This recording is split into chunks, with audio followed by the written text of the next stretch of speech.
In this vlog, we will take you with us as we prepare for a mission trip. First, by prayer preparations, at mamaya makikita nyo rin kung paano kami nagkakaroon ng mission briefing and orientation para magkaroon kayo ng idea on how you can also prepare for your local mission trip.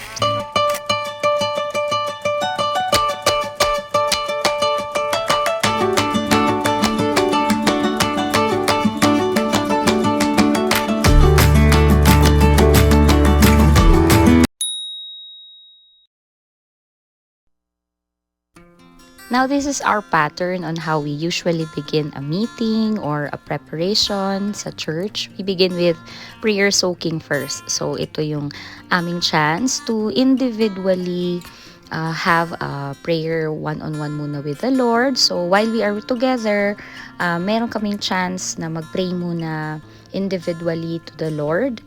At yan, makikita nyo, may mga sinusulat ako dyan because I am a believer that when we pray, the Lord also answers back. So sometimes, at the peak of our prayer, the Lord will impress us something, and nakikita nyo ko dyan nagsusulat kasi ini-impress ni Lord sa heart ko kung ano yung mga bagay na pag-uusapan namin, some tidbits of wisdom and insights that we believe coming from the Holy Spirit ay nakukuha ko while I am personally praying. So this time, ayan, pati yung mga kapatiran, nakasama ko, nagpe-pray din sila. Even Pastor-Lek actually, buhat niya dyan si Jace, naglalakad-lakad sila, pero he is still in the attitude and atmosphere of prayer. So as you can see, nagsusulat ako because I'm asking the Lord for His agenda, His plans para sa aming magiging mission orientation. There are things also na pre-planned ko pero while I am praying, ini-X o kino-cross out ni Lord at pinapalitan niya. So ito yung magandang way na talagang maisubmit natin yung plans natin sa Panginoon. As scripture says, diba, many are the plans of man, but it is the purpose of the Lord or of our God that will prevail. So right this time, I am praying. You can see my mouth is opening. I am declaring in prayer na kung ano man yung mga pinaplano namin, isinasubmit namin ito sa control ng Diyos. At may mga nagiging modifications in my heart. Ayan. This clip naman shows that we are interceding and we are praying as a group for the mission field na pupuntahan namin. My mentor advised to me that before you conquer a land, you should conquer it first by prayer. Luhuran mo daw muna yon, and I believe na totoo ito at very effective ito. The word of wisdom or knowledge, but the impartation of your Holy Spirit, matitikman nila, that they will taste and see the goodness of the Lord in that place, Lord God. We declare, Father God, that pagsansan from it is for Jesus. Yes, the weapon formed against us in Jesus' name be able to prosper, but for right now, Lord God, no weapon formed against that place, Lord God, will be able to prosper, but Lord, we declare, Father God, that your people that will continue to light, Panginoon. They are called to be the salt, Panginoon. Lord, salamat, Lord, sa pag-aayos mo ng bagay na nasira, Lord, Lord, hindi. Kung makikita nyo, babasahin mo lang Laguna. Officially, the province of Laguna, wala lamigan ng Laguna, ay nasa Calabarzon, region ng Luzon. Ang capital ay Santa Cruz. Pero ang pinakamalaking city ay Biñan. Okay, so para hindi kayo malilito kasi may mga magkakapangalan dyan. May Santa Cruz dito, may Biñan dito, may Biñan doon. Tignan niyo yung mapa. Nandito tayo pupunta. So nandito ang Baguio, dyan. Dito tayo pupunta doon sa... Nakatapat tayo sa Laguna, di ba? Laguna, di ba? Yan ang Laguna. Yan ang Laguna. Yung pinuntahan natin dito, yung Albay. Okay. Tapos andun ang Baguio. Di ba? 1, 2, 3. Gitna. Gitna siya. So siya ay gitna. So kung mapapansin nyo, ayun. Yan ang mas malaking. Paikot ang Laguna. So nasang banda ang ating target na andito sa dulo, no? Nandito. So next na tayo sa Lucena, which is Quezon. Very good. Quezon, Province. So pag binabiyahe yan, pag ganyan yan, malayo pa ka lang ba, halfway pa lang yun. Oo. Malayo pa tayo, dito tayo sa dulo. Diyan ang pagsanghan. Santa Cruz. So, ayan, capital is Santa Cruz. Ang largest city ay Binyan. Malayo yung pagsanghan. Teka, tingnan natin sa mapa ha.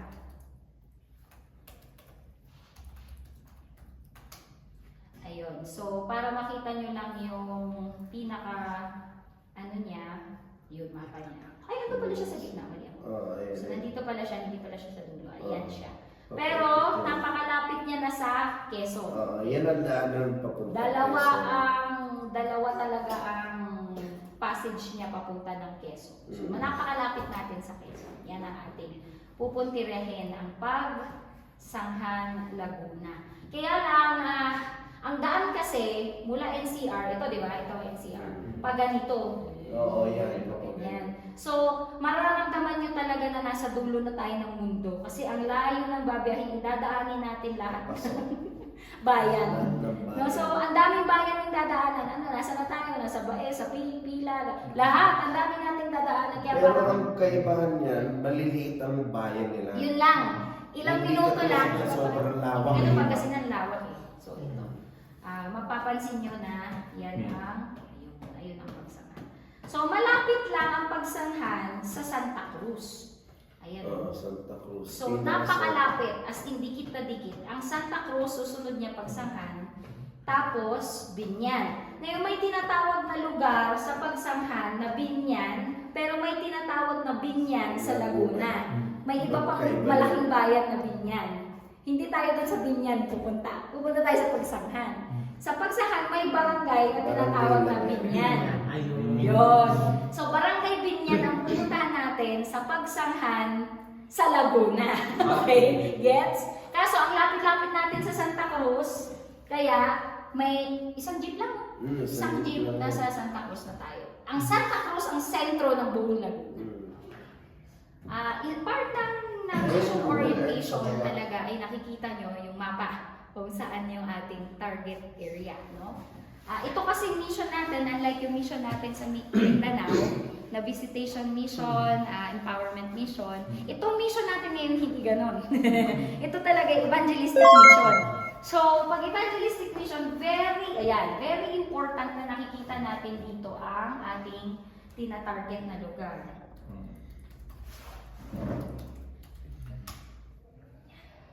Yun, good. So, mapapansin nyo dito, saan tayo banda dito? Orientation. Ito. Yan, okay? So, nakikita nyo yung the broken lines.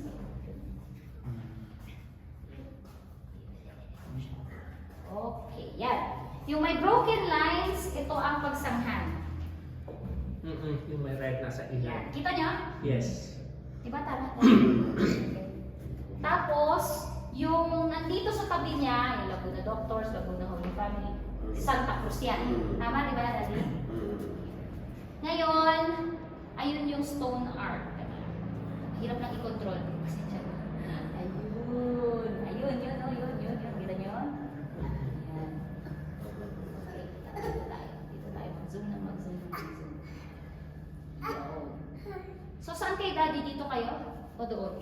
Dito Kabila. sa Manila. Ito yung Jollibee, di ba? Aresa. Malayo. Uy, may dyan. Yung minsan, Wala kita na pagpagdo? Sa kabilang bayan na yan. Tama nga. Ito, Talisay. Yan, Talisay mismo, street. Ayun. Yan. Ito Okay. yung Caballero. Yan, likod. Okay. Explain natin. O may malaking Church of the Latter-day Yung Saints dito. yung mga Mormons.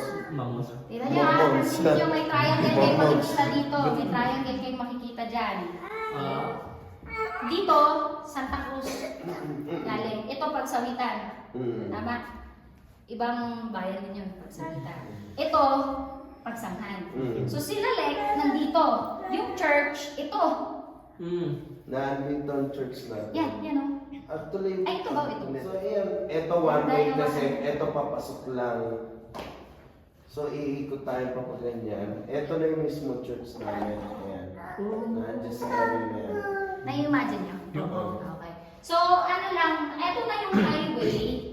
Kailangan namin ito i-orient kasi maglalakad tayo sa area na to. Para pag nai-imagine ninyo, hindi kayo mawawala. Kunyari, medyo napaliko kayo. Nasaan na ako? Ganyan. Mahirap tayo magkitaan doon. Pwede pa tayo magtawagan, pero para lang meron kayong idea sa mapa. Ito yung main road, as in highway yan. Highway talaga. Busy, very busy highway yan. So, pupasok tayo dito. Ganyan. Ang problema lang, ano kasi to, one way. Palabas to lahat. Kaya ang pinapasok natin, Caballero Street. Pinapasok lang natin. So, para pumasok tayo, papasok na ganyan. Tapos u-turn tayo dito. U-turn tayo dito. Nasa Abante dyan. Tapos ito na yung church. Hindi, ito actually. Ito Dito ang church. lang. Ito kasi property namin dati yan. Ito yung bahay, ito yung church. Ito pala yung church, no? Ay, pangatlo. Mas accurate pala to kasi sa Oo. Sorry, mas malapit kami dito kaysa sa doon sa. So mapapansin, makikita nyo naman on the spot. Hindi na masyadong imagination pag nandun na kayo.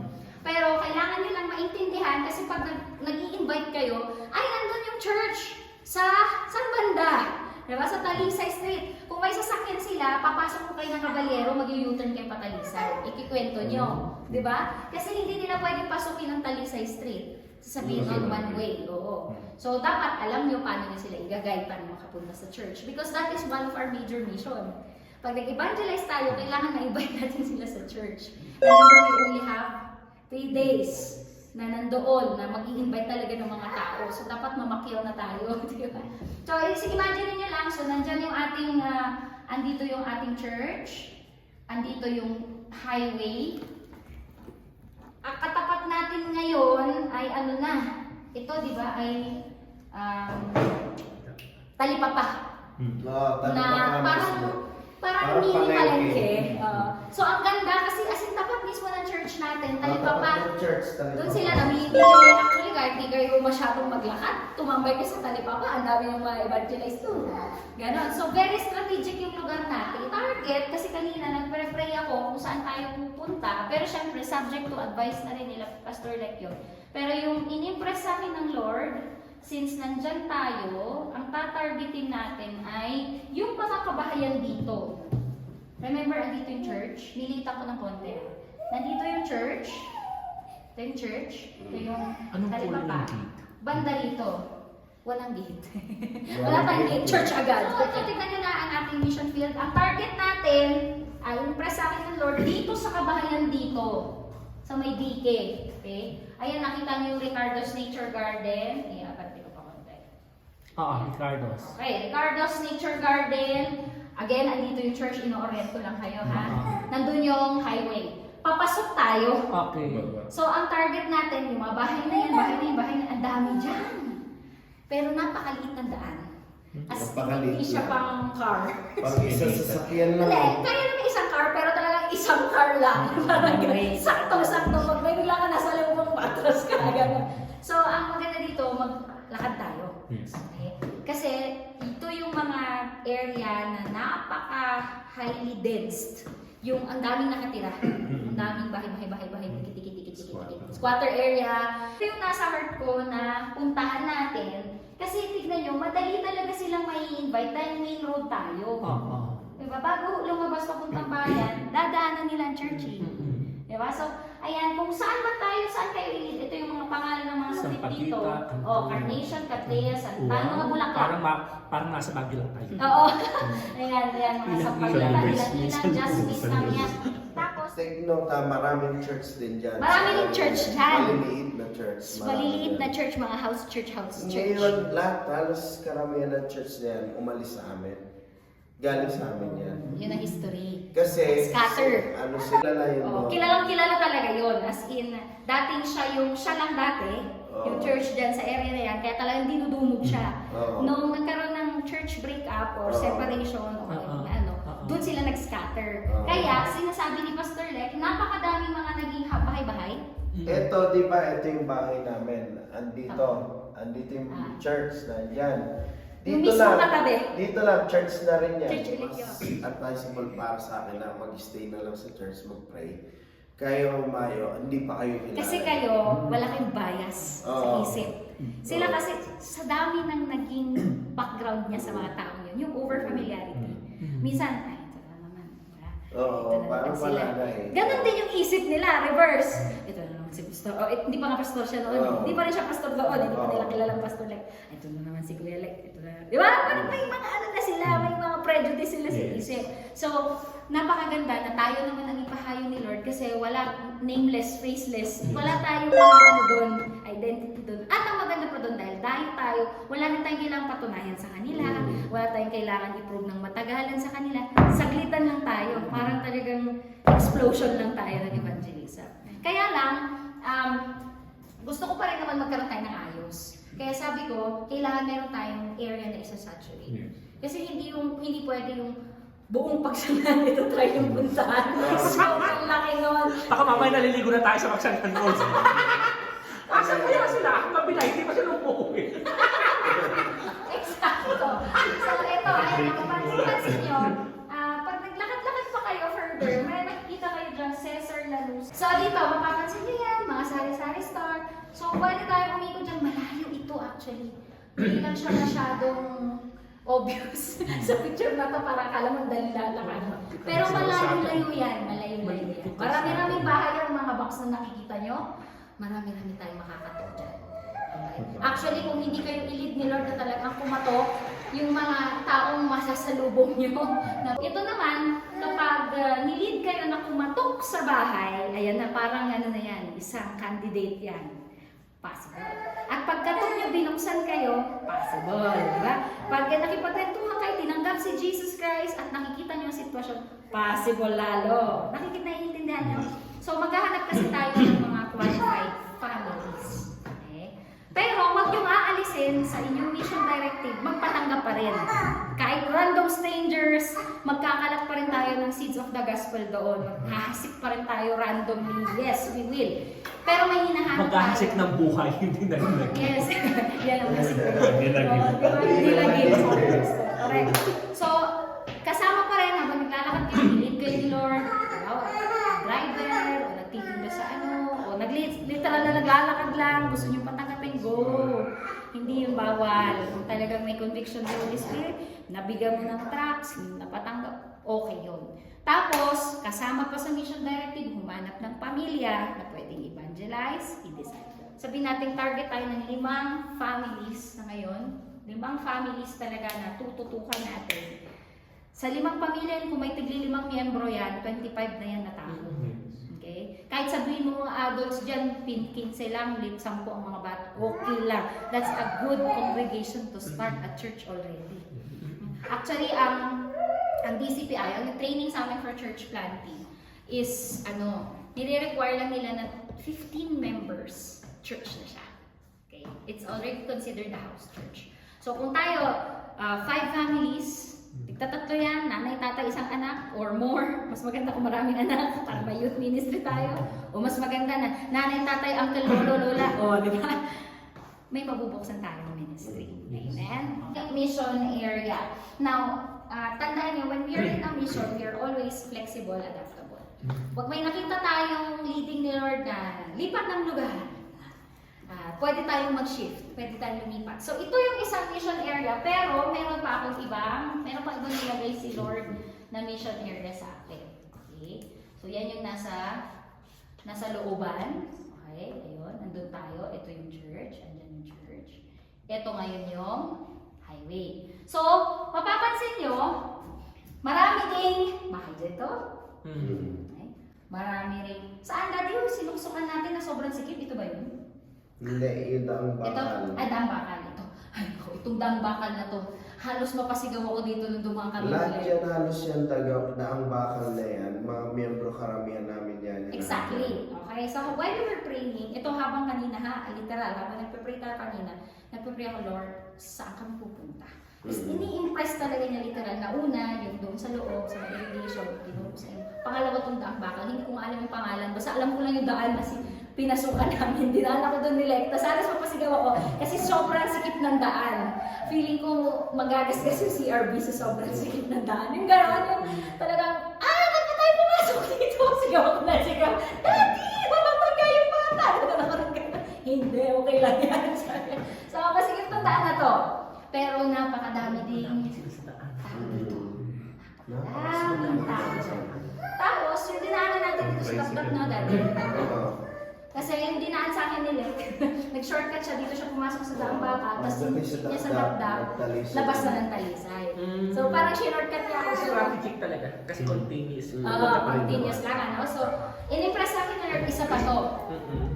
So, besides yung area, Sorry. galit Wala ka tayo na. nag-ano na talaga eh. Ayan, tingnan mo, oh. Dito tayo dadaan. So, pwede tayo mag-evangelize dito. At historically, sabi rin ni Pastor Lek, ay dating mga miyembro yan. So, anong klase mga tao yan? Hindi natin alam kung sila ay Christian pa. Okay? Halos Possible karamihan yung iba na tumalikod na rin. Possible yung iba na discourage. Possible yung iba na rin din na sa pagiging Christian. Because, remember, kung galing sila sa church breakout, may mga tao na hindi talaga nila fully nauunawaan. Lalo na kapag nag-break up yung church tapos hindi naging malakas yung follow-up. So, yung iba, napabayaan. No? Nag-scatter. Nag-scatter na yung mga tao. So, that's our second mission area, Daang Bakal Road. Ano yan, mag-mission orientation tayo na ganito. Mahalik ka. Come. Watch very busy.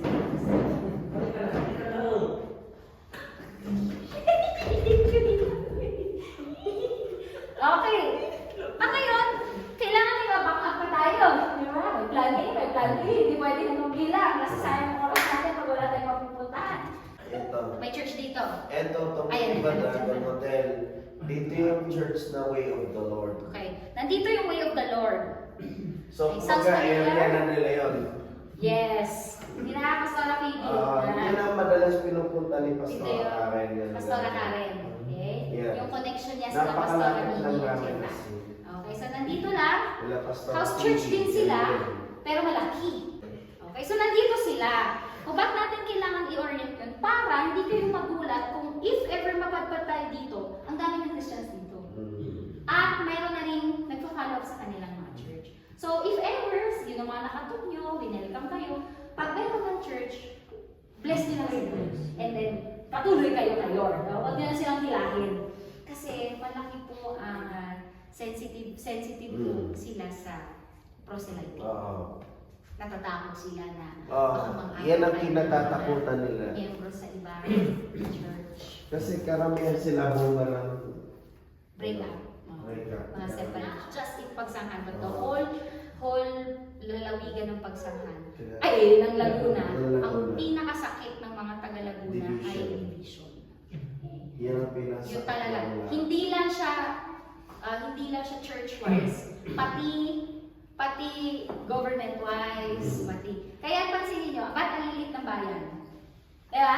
Kung totoosin parang dapat isa na lang. dapat isa lang. Halimbawa, kung example lang to, kunyari, ang lilit ng isang bayan na to, ang lilit din ito, ang lilit. Magtataka ka Ba't bakit nag-iwalay may sila? ganun? Kasi gusto nila, Kanya-kanya. gusto nila magkanya-kanya.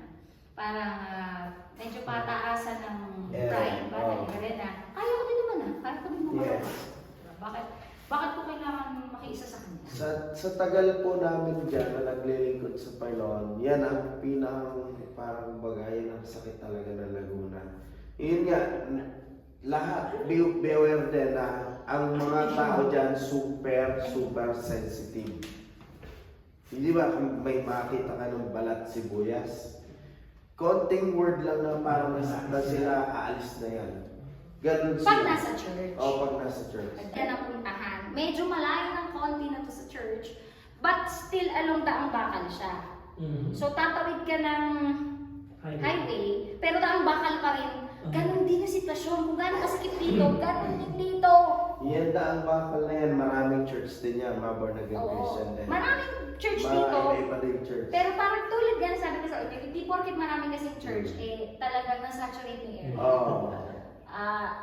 Kung saan marami kasing tao, kahit maraming church, marami pa rin hindi nakakapit. Yes. Saka yung iba, sorry to say, yung iba, naghahanap pa rin ng iba. Oo. Naghahanap pa rin ng, kasi may over-familiarity. Kapit-bahay ko lang yung pastor dyan tapos diba parang yung ating number 3 area. Pwede rin dito, ang magagawin natin number 4. Dito sa may mga katabi na ating terminal. Terminal mismo. Okay? So ito yung sinasabi ko sa inyo, ang terminal ng bus, di ba yan yung main road, ay ito mismo. Kaya kung may hahabol sa atin, madali lang, baba lang siya dyan. O, baba Sunduin lang lang siya. natin, literal, maglalakad lang tayo. Napakalapit lang natin sa Napakalapit terminal. lang. Kung may susunod man, halimbawa. No? So, maganda din yung ating strategic pa rin. Yung ating, ito mismo ito, may arko dito. Ito yung arko bro, dito. May Dito sa arko dyan. tabi-tabi niya ng kalsada. Alam niyo ho yung unang arko, sabihin niyo.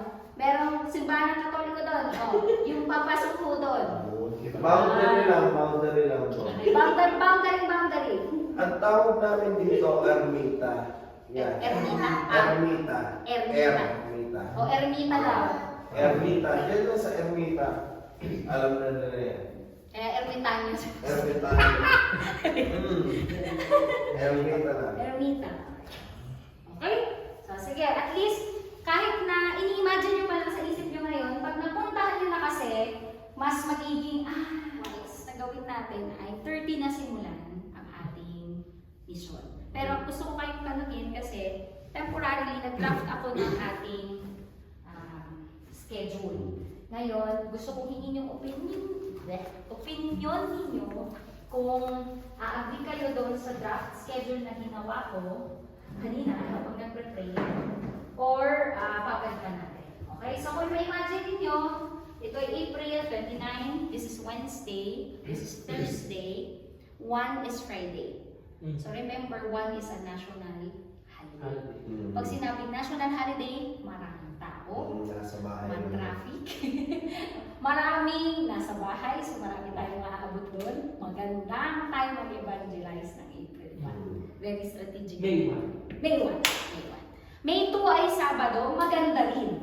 Dahil walang trabaho yung iba or wala naman talagang pasok mga estudyante kasi bakasyon. Pero maganda pa rin generally ang Sunday. So strategic, no? May 2 days talaga tayo na isa-saturate ang lugar na pinag-usapan natin. Now, tatanungin ko kayo kung amenable kayo dito sa April 30. Kasi, natuto ako na hindi masyadong magandang magbiyahe ng gabi kapag missions kasi mas maraming danger. Diba? Talaga naman kasi pwede antokin ng driver, lalo na isang driver. E-Flex, STEX, NLEX, Skyway, SLEX. So, expressway yan lahat, wala tayong nadaang bayan-bayan. So, pasensya na hindi masyadong interesting ang ating biyahe. Pero ang good news, hindi tayo matatagkan natin sa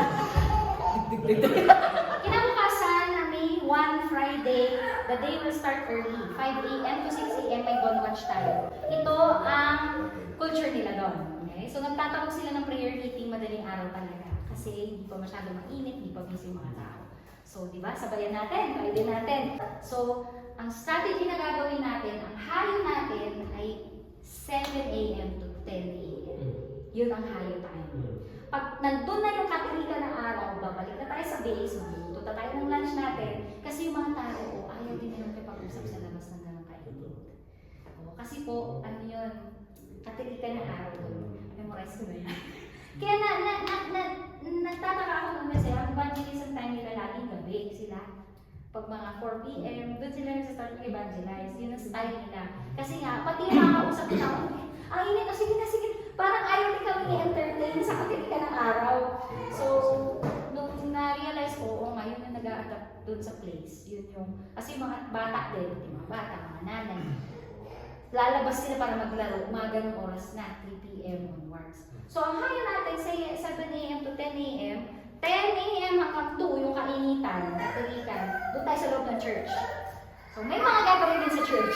Maglilinis, mag-aayos, mag-check like ng mga instrumento. Kasi, remember na luma ng church. So, i-revive din natin pati yung itsura ng church. Maglilinis tayo ng mga ano nila, yung mga windows natin. Medyo madumi natin yung church. Kasi wala kami nakatira doon ngayon lang. Dito na si Karen, diba?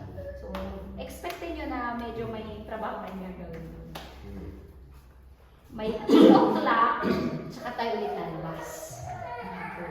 3 to 6 p.m. na naman. So, yung 3 oras na naman yun. Kung ilang oras na tayo, doon tayo ulit. So, parang kada araw, ganun yung format ng ating day. Sa May 1 at May 2. Pati Isamigo, Saturday, ganun din. Morning, gising tayo ng maaga. Pagkatapos natin mag-pray together, breakfast, tapos lakad na ulit. Lakad. 7 a.m. to 10 a.m. Kain mo 11, kung medyo mainit na yan. Balik na ulit. Ayoko may ma-heat stroke sa atin. Mainit talaga doon, guys. Extreme ang heat. Extreme ang heat doon. Kaya, although may hangin, pero mainit. Mainit yung tirik na araw. Tapos, kung nandun ka pa sa area na hindi nature-y, yung mainit talaga. Iba din yung level ng init. Tapos, so parang ganon. Ang first hayo, morning ng Friday. Second hayo, hapon ng Friday. Third hayo, morning ng Saturday. Fourth hayo, hapon ng Basta morning at hapon. morning at yung extreme Saturday. Yung gitna, so sa unang linis time, sa tomorrow. Para 3 to 6 ulit, pwede na naman tayo umayo. Kumbaga last, kahit marami ang invitation na. Bukas po opening, ganyan, let it be known. Parang sa church po ang tutuluyan po natin. Yes, sa So church paano tayo. yun? Parang magbabaon po tayo ng coke. Wow. Sarang kumot. Dinadala tayo ng mga banig. Kung may banig. Banig, bumot or kung saan kayo comfortable. May sleeping bag, kung gusto nyo. May ganun eh. Kung gusto nyo naman, discard ka, hanap tayo ng mga karton para hindi masyadong matigas, ganyan. Ang gusto nilang puntahan at ang request nila sa akin ay yung Pagsanghan Falls.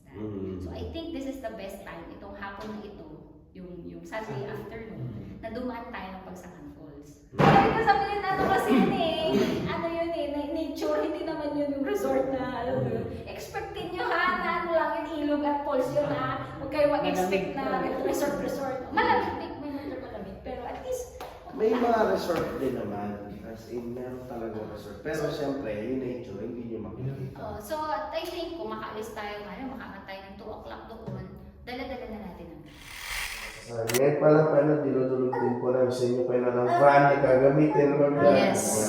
Lord, for favor, protection. favor, Lord God, protection, Lord God, walang anumang magiging, anumang aberya, Lord God. Yes, in Jesus' Lord, name. pagkat ito ay inihahanda na ninyo, Panginoon, ngayon pa lang, Lord God, na gagamitin namin sa mission, Lord God. Lord, sinusuway din namin ang gawa ng kaaway sa pangalan ng Jesus. Dinudurog namin ito sa inyong spirito, Lord God. Lord, kayo ang Panginoon na maghahari, Panginoon, sa mission na ito, Lord God. Lord, salamat po, Panginoon. Kayo ang patuloy namin sasambahin at itataas, Lord God, habang kami ay nabubuhay dito sa mundo, Lord God. Lord, salamat po, Panginoon. Ibinabalik po namin ang lahat-lahat sa inyo, Panginoon, sa pangalan ng aming Ama, Anak, at Espiritu Santo. Amen. Amen. Amen. So, sino bukas ng 30 to 10 Salamat. Alright! Praise the Lord! Sabay. Praise the Lord! Salamat po.